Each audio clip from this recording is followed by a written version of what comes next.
Good evening, everyone, and welcome to Friday Night Frenzy, the show the players watch. And today was a special day. It was so special that I woke up early just so I could see history being made. Yes, ladies and gentlemen, it's true. 3 Doors Down is back.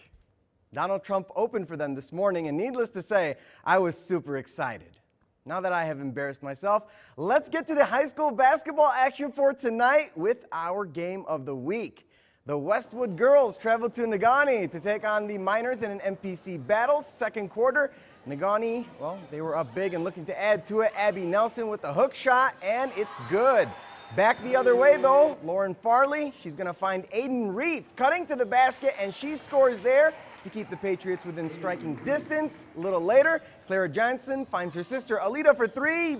Bang! The Miners took a 29-9 lead into the halftime break, so Westwood came out of the locker room firing. Marissa Corello, three-pointer is good, and she would lead the charge. A little later, Patriots work the ball outside and then inside to Corello, who backs down the defender and scores. Westwood building some momentum. Moments later, it's the freshman Tessa Lease rounding the baseline, stops and pops and scores. Patriots went on a great run to start the third, but the Miners held down the fort as they win it 46-25 as Alita Johnson scored her 1,000th career point. Congrats to her.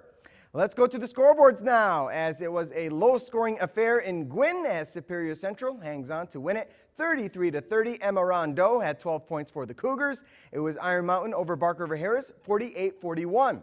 Munising gets 18 points from Kelsey Ackerman as they top Rapid River 67-41. In the Battle of the Hyphens, Mid-Peninsula knocked off Kearney Nadeau 43-24. Haley Trudell had 17 for the Wolverines. And Norway, they're still undefeated as they get the win over North Dickinson 70-20, the final score there.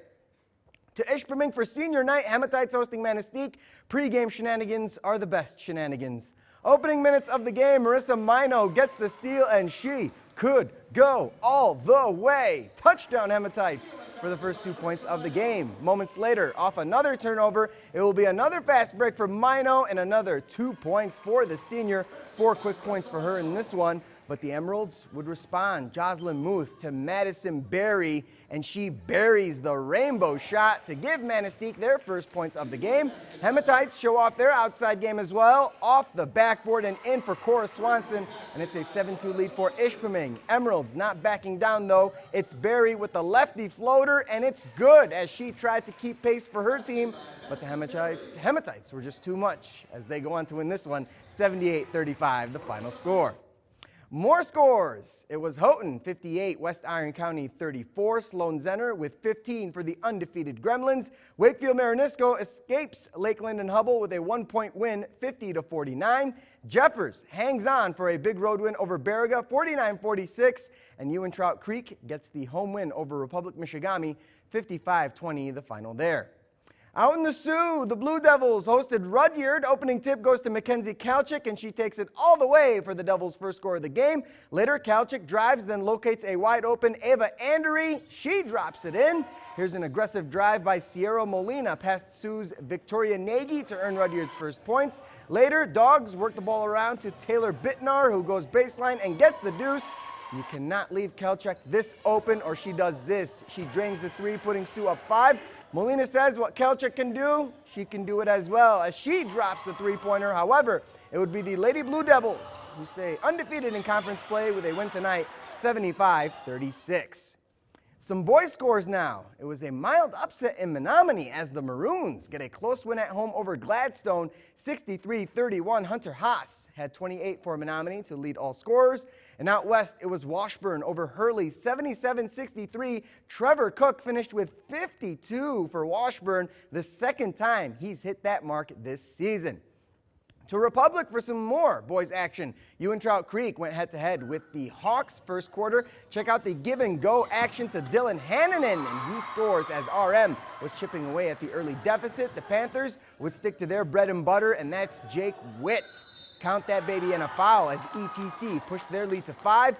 Little later, off the miss, it's Witt, and he easily gets the putback. He would finish with 27 points on the night, but the Hawks were undeterred. Fast break opportunity as Hannanen with the sweet dish to Casey Ball, who scores as Republic Michigami attacked the paint.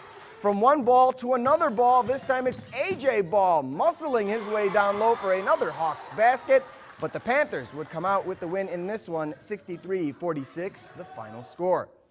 Couple of hockey scores to report as Bayport comes to Hancock and knocks off the Bulldogs 6-3. Houghton has no trouble with De Pere as they win it 8-0 the final. Jacob Cruz had a hat trick and 1 assist for the Gremlins, and Marquette was out in the Sioux Showcase as they fall to Brother Rice 5-2.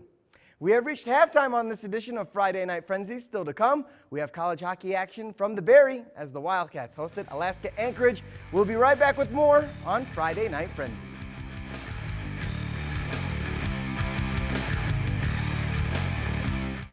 Welcome back to Friday Night Frenzy, presented by UP Health System Rehab Services and UP Rehab Services. They get you back in the game. It seems like Northern Michigan and Michigan Tech are going in opposite directions this hockey season, but tonight the Wildcats are looking to gain some ground on the entire WCHA. Before NMU dropped the puck against the Seawolves, a moment of silence was held for Anthony Herbert. The Cats came out flying in the first. Jordan Klimak's shot from the point is stopped. Darian Craighead quickly finds Robbie Payne, and he scores with ease, making it 1-0 NMU.